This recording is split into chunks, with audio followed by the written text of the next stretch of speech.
Erkek görüyorlar ya geçiyorlar. Şunu ters takayım bakayım. Merhaba kardeşim. Evet.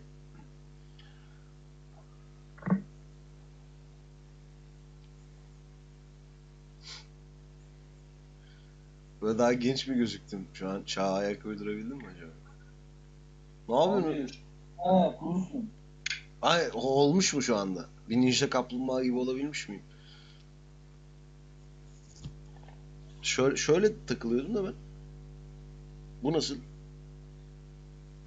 Diğerini bir daha yapsana abi. Yapayım. Arka. Evet. Böyle daha güzel abi. Harbiden mi lan? Kız Abi. olsam verir miydim böyle? Gördüm böyle benim gibi abi. Abi kız olmadığım için bilmiyorum nasıl. Hayal et yani. Diyelim ki kızsın yani.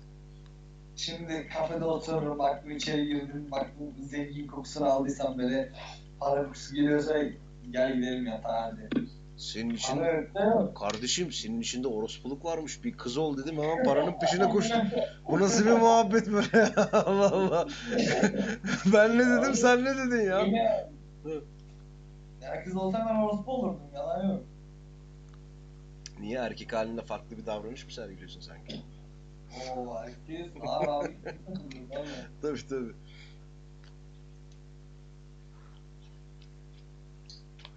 Oo selamünaleyküm. Aleykümselam kardeşim. Sonunda insan gibi konuşacak bir tane adamla karşılaştım ya.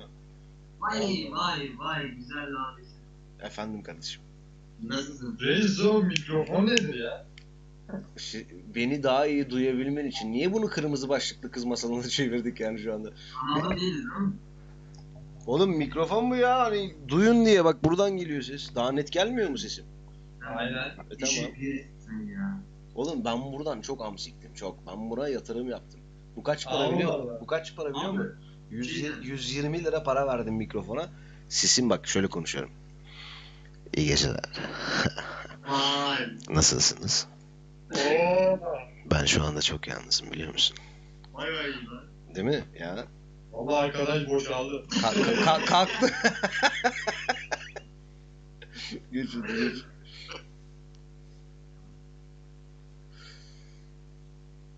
Dayı bir dakika. Ah. Şöyle bir dayı düşürsem var ya çok tatlı olacaktı.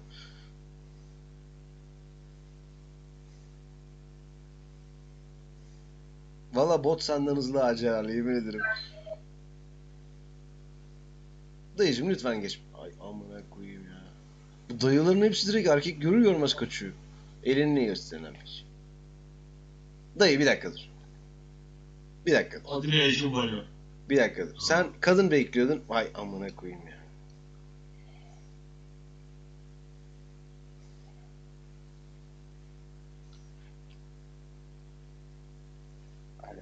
Alo.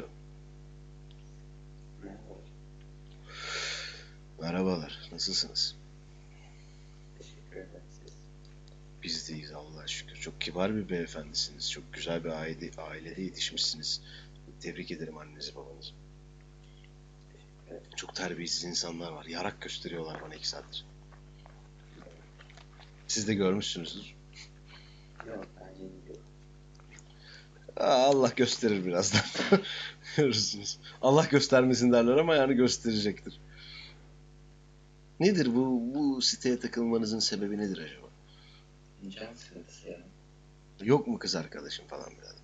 Yok. Ne zamandır yok? Bayağı uzun yok. Uzun derken şimdi kimisi 13 santime uzun diyor, kimisi 20'ye kısa diyor. Bilmiyorum.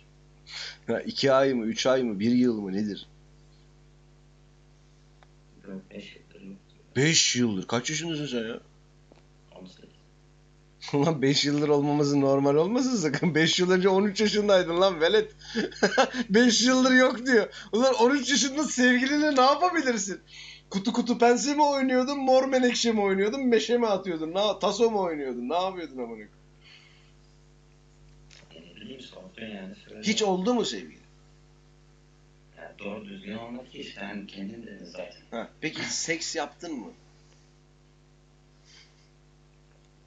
Bunu söylememeyi tercih ediyorum. Niye bizim bildiğimiz yollarla yapmadın?